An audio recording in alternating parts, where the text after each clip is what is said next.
Assalamualaikum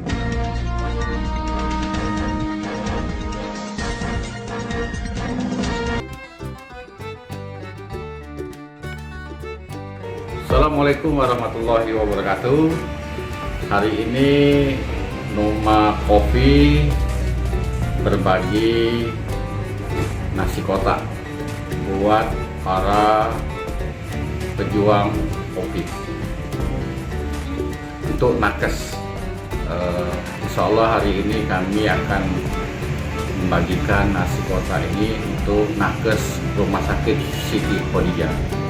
Terus terang, kami sama istri ini sangat menghargai sekali perjuangan tenaga kesehatan yang berjuang membantu masyarakat untuk sembuh dari virus corona ini.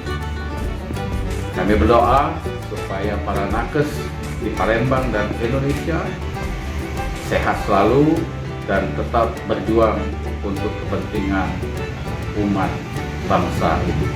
Sekian, Assalamualaikum warahmatullahi wabarakatuh.